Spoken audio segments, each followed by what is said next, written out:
Okay, mayong mudto na usab kanatong tanan Luzon, Visayas, Mindanao.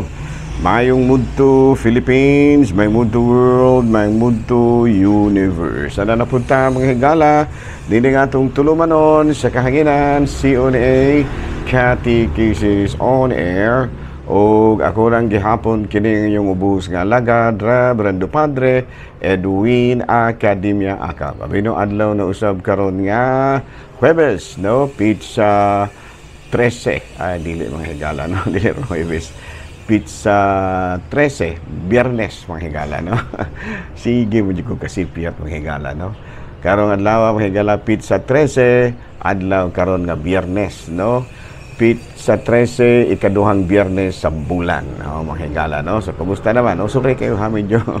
Sorry kayo, medyo makuan ko. Mawala ako sa pizza, no? Kining gulang-gulang na ito, mga higala. Usahay, ang ato ang panghuna-huna, usahay ulahi, usahay po nahauna. Ayan, no? Pero karong panahon na, mas mayog yung mahauna kaysa maulahi. Ayan, nahala, no? Padayon ta, mga higala. Pizza 13 karon sa bulan sa Setyembre tuig 2024 ug adlaw karon nga Biyernes. Okay, no? So kumusta naman mga higala, no? Nang hinaot kita nga ana kitang tanan sa kapiskay sa panglawas ni ini kamudtuhon. Hala, no? So ari kita mga higala sa atuang Saint of the Day. Ayan, no? Atong Saint of the Day karon walay lain kung dili si Saint John Chrysostom, no? San Juan Crisostomo. Matud pa na tao kini si San Juan Crisostomo ni adtong tuig 407. Unya giila kini siya nga the golden mouth, nga sa ato pa maayo ni siyang muwali, no golden tongue, ano, many kanang daghan kayo ang matud pa nahimuot sa iya mga pagwali, no? Pero dili gyud tanan, no? Kay dunay usa kini si Empress Jezebel nga medyo wala kayo makagusto sa iyang mga wali. Ug tungod niini iya nga gipalagpot, no? Gipalagpot kini si kini si San Juan Chrysostom. Unya in exile, he died in exile in 407. Ayan, no? Unya kini si Jezebel mao ang the worst woman in the Bible, no? Ang pinakagrabe, no, nga babae sa Biblia kini si Jezebel. Ayan, no? Abino karong adlaw mahigala ang hinumduman nato ang lain na pong patron sa Katolikong simbahan, ang usa ka santo nga matud pa giila nga maayo kayo nga mawali. O gani tungod sa iyang mga pagwali nasuko si Emperadura Jezebel ug iyang gi-exile kini si San Juan Crisostomo sa layo nga lugar ug dito sa mga lugar nahunusan siya sa iyang kinabuhi. So karong adlaw mahigala atong gihinumduman ang lain na pong patron sa Katolikong simbahan nga mao si San Juan Crisostomo, no? Pizza 13 niining bulan sa Setyembre. Hala, arita mahigala sa tuang nga CBCP News, Balitang Simbahan, ini kamudtuhon. Matud pa, gibutang sa X-rated, sa rating, sa kategorya sa X-rated, ang usa ka pelikula nga giuluhan og Dear Santa. Tungod kay matud palagi ang pinaka-original gyud nga title niini Dear Satan, no? Pero iyang gihimo nga Dear Santa. O gani gi-categorize kini sa MTRCB, no, Movie Television Review and Communications Board, no?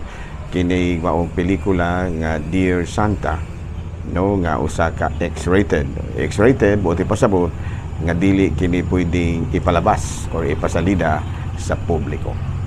Balita mga higala gikan sa Vatican, Pope Francis kasamtangan nga ato karon sa Singapore alang sa aron pagtapos sa iyang 12 ka adlaw nga pagbisita sa Asia ug Oceania nga naglakip sa Indonesia, Papua New Guinea, manusab sa kining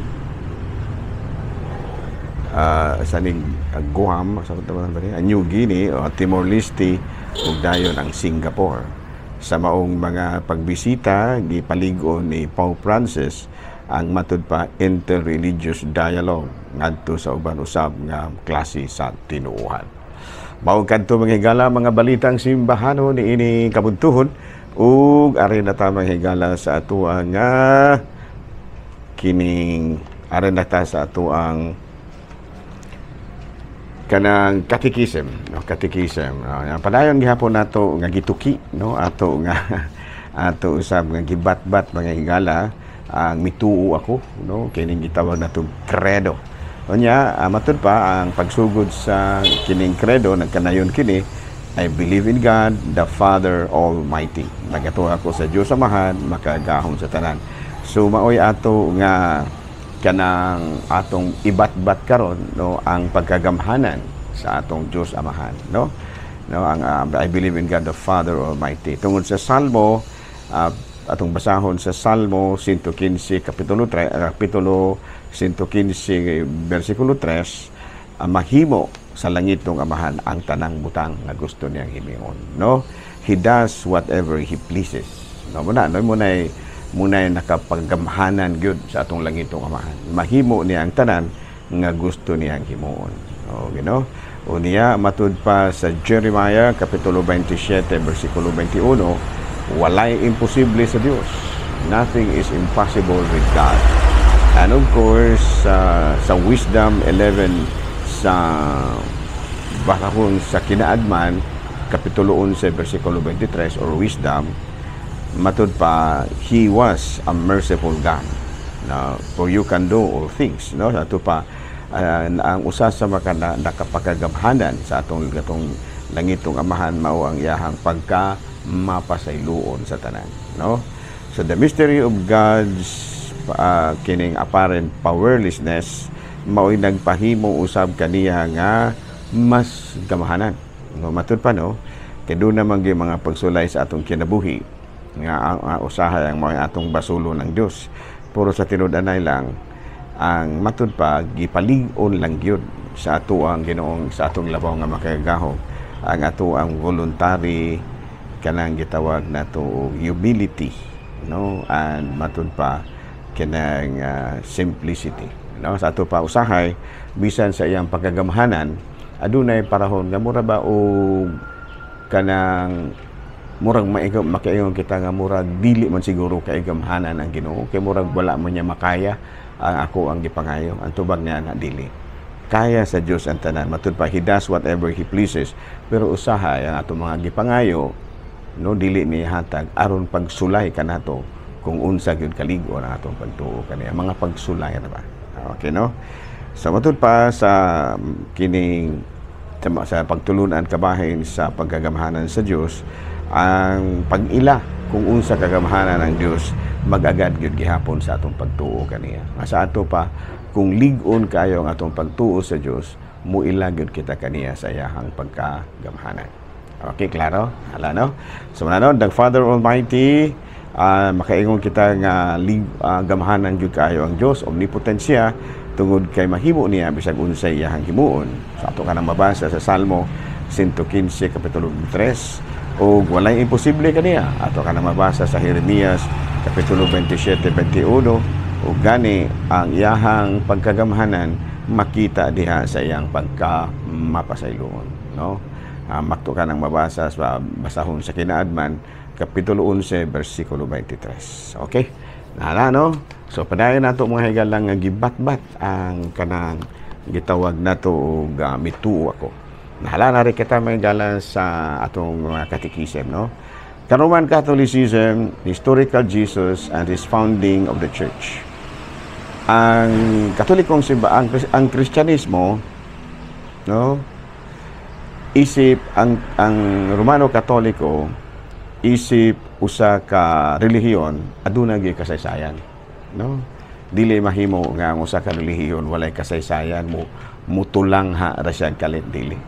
Ang relihiyon kinahanglan nga aduna gyud sinugdanan, no? Wala man oy katapusan pero aduna gyud sinugdanan. Unya kita mga Katoliko, atong gitrace, atong subay ang ato ang pagtuo ngadto gyud sa kang Hesus, no? We derived our our being from the historical Jesus and His work of salvation, no? Dato pa ang ato ang pagkakatoliko, ang ato pagkakristiyanos, ato gyung gimatod pa atong gituuhan nga gikan gyud kang Kristo, no? We derive our being from the historical Jesus ug ang iyang mga binuhatan. Ang mauning kining ang matud pa ang makasaysayanon, no? Ang makasaysayanon ni Jesus, the historicity of Jesus can be proven by science and not only by the blood. No, matud pa by the Bible. No, matud pa the historicity of Jesus can be proven by the use of science and also by the Bible. Ayan, no?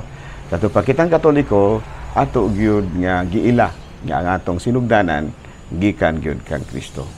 We also have the Acts of the Apostles and the Epistles of Paul. Kato pa ang mao natong gituuhan gipadayon nga gilig-on sa mga buhat sa mga apostoles ug sa mga sulat ni San Pablo, no? And then the community progress hangtod nga ang grupo, no, ang matud pa ang grupo nga gitukod ni Kristo nga mao mga apostoles nahimo kining nagubay-ubay, no, gikan kini sa Jerusalem ug dipaingon sa Roma. Nya pag-abot sa ni Emperador Constantino nahimo kining matud pa kining official religion of the Roman Empire. Muna, no, Catholicity. And also the Pope is based in Rome.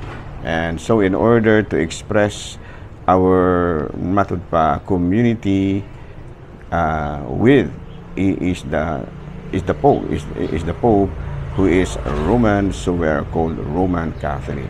So basically Roman Catholicism is universal. Klaro ba? So hanaha, so mani ang ato ang hisgutan pagbalik, ha.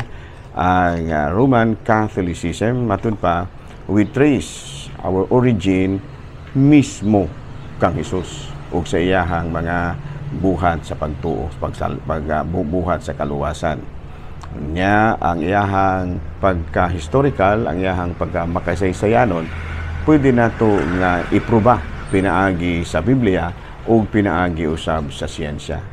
Ug ang matud pa pinaagi sa mga apostoles, padayon nilang napalambo ang pagtuong Kristyanismo, ang patulong Katolikanhon. Dayong sugod sa ilahang paglambo, ang imbis nga didto lamang kini sa Jerusalem matukod, na himo usab hinuon kini nga official religion of the Empire of Rome under the leadership, no, under the leadership of Emperor Constantine. Ana, no?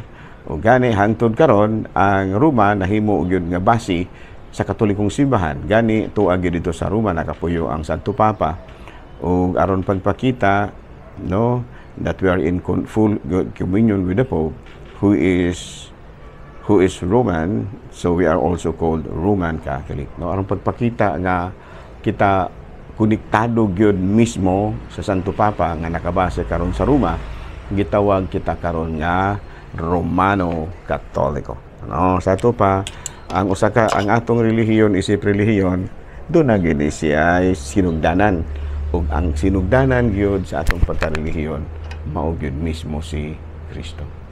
Dayong gipadayon kining gipalambo pinaagi sa iyang mga sakop ang mga apostoles o padayon kining midaghan hangtod nga ang simbahan, ang grupo nga kining gitukod ni Kristo dito sa Jerusalem nahimong dito na nakabase sa Roma, ubos usab sa pagdumala o pagtabang ni Haring Constantino.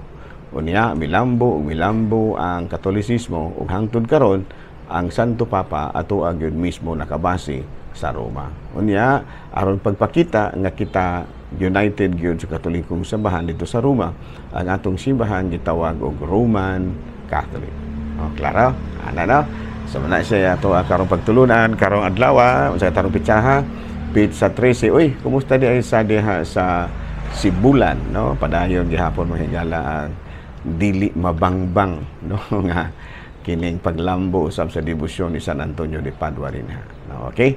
Adin na lang na kita kutob. Ako lang gihapon kini yung ubos nga alagad Reverendo Padre Edwin Academia Akab. Manamilit na usab kaninyo ug manalangin ka nato ang Dios nga makagahom sa tanan. Amahan, Anak, Espiritu Santo. Good noon, Pilipinas!